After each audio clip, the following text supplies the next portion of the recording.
अरे यार ये देखो, एक औरत शीशा साफ कर रही थी और उसे बिल्कुल ध्यान नहीं था कि पीछे की दीवार धीरे धीरे उसकी तरफ आ रही है। पल भर में वो दीवार और शीशे के बीच में दब गई। उसका दम घुटने लगा, लेकिन अचानक अगले ही पल दीवार एकदम पहले जैसी हो गई। पहली बार तो औरत को लगा कि उसे वहम हो रहा है, लेकिन जब उसने शीशे पर अपने मेकअप का निशान देखा तो वो डर गई। क्या हो रहा है ये जानने के लिए वो भागकर घर से बाहर निकली, ये पूछने के लिए कि क्या पड़ोसियों के साथ भी ऐसा कुछ हुआ है। लेकिन जैसे ही वो अपने सबसे अच्छे पड़ोसी के घर पहुंची, उसने देखा कि वो छत पर खड़ी है और पता नहीं क्यों जैसे ही पड़ोसी ने एलिस को नीचे देखा, उसने कुछ नहीं कहा और अपने हाथ में पकड़ा चाकू अपनी गर्दन पर चला लिया। एलिस ये देखकर एकदम सन्न रह गई। इससे पहले कि वो कुछ समझ पाती, दो लाल कपड़े पहने आदमी आए और उसे खींचकर एक तरफ ले गए। इस अजीब मंजर के बारे में उसने घर जाकर अपने पति को बताया, लेकिन उसके पति ने कहा कि वो पड़ोसी बस छत से गिर गई थी और अस्पताल में कुछ टांके लगने के बाद ठीक हो जाएगी। एलिस को अपने पति की बात पर बिल्कुल भरोसा नहीं हुआ, क्योंकि उसने सब कुछ अपनी आंखों से देखा था। सच्चाई जानने के लिए उसने नाटक करना छोड़ दिया और चुपचाप खुद ही जांच करने का फैसला किया। अगली सुबह पति शहर के एक प्राइवेट डॉक्टर को बुला लाया, ये देखने के लिए कि उसकी पत्नी को क्या परेशानी है। तभी एलिस ने अचानक देखा कि डॉक्टर के बैग में शायद उस महिला पड़ोसी की कोई मेडिकल रिपोर्ट है। सच्चाई जानने के लिए उसने बीमार होने का नाटक किया और डॉक्टर से कुछ दवाएं लिखवा ली। लेकिन जब डॉक्टर जा रहा था तो वो गलती से अपना बैग वहीं भूल गया। एलिस ने मौका देखकर बैग खोला और उसमें से अपनी पड़ोसी की रिपोर्ट निकाली। उसमें इस बारे में कुछ भी नहीं लिखा था।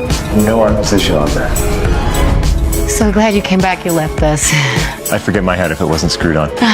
डॉक्टर के पूरी तरह से जाने के बाद एलिस ने जल्दी से रिपोर्ट खोली और देखा तो उसमें सारी जरूरी जानकारी मिटा दी गई थी। ये देखकर एलिस को बहुत गुस्सा आया, लेकिन उसने हार नहीं मानी। अपने शक को सच साबित करने के लिए उसने रात को पड़ोसियों को घर पर खाने के लिए बुलाया और यहाँ तक कि अपने पति के बॉस को भी बुलाया। खाने के दौरान सबके सामने एलिस ने अपनी शंका जाहिर की। उसे शक था कि उन सबको उसके पति के बॉस ने कंट्रोल कर रखा है। हालांकि वो उन्हें मुफ्त में घर दे रहा था, लेकिन उसने उन्हें शहर छोड़ने से मना कर दिया था। जरूर इसमें कोई राज है और उसने अपनी आंखों से उस महिला पड़ोसी को सुसाइड करते हुए देखा था, लेकिन सब कह रहे थे कि वो बस गिर गई थी। जरूर इस सच को छुपाया जा रहा है। हालांकि एलिस ने जो कुछ भी कहा वो उसने खुद देखा था, लेकिन मेज पर बैठे सभी लोग अपनी जिंदगी से खुश थे। वो नहीं चाहते थे कि बॉस उन्हें एलिस जैसा समझे, इसलिए वो डिनर अजीब माहौल में जल्दी खत्म हो गया। सबके जाने के बाद एलिस ने अपने पति से विनती की कि वो उसे यहाँ से ले चले। वो बस अपनी नॉर्मल जिंदगी में वापस जाना चाहती थी। एलिस की सच्चाई देखकर उसके पति को उसकी बात माननी पड़ी और वो उसे कार में बिठाकर शहर से दूर ले जाने लगा। लेकिन जैसे ही दोनों कार में बैठकर निकलने वाले थे, वो लाल कपड़े पहने आदमी अचानक आ गए। उन्होंने पति के सामने ही एलिस को कार से खींच लिया। पल भर में उसे ऑपरेशन टेबल पर लिटा दिया गया और जैसे ही डॉक्टर ने उसका इलाज शुरू किया, एलिस को अपनी याददाश्त वापस आ गई। लेकिन जल्दी ही उसकी वापस आई हुई याददाश्त फिर से मिटा दी गई। इलाज के बाद पति एलिस को घर ले गया। ऊपर से देखने में वो पहले जैसी ही लग रही थी, लेकिन जल्द ही टूटी हुई यादें एलिस के दिमाग में घूमने लगी।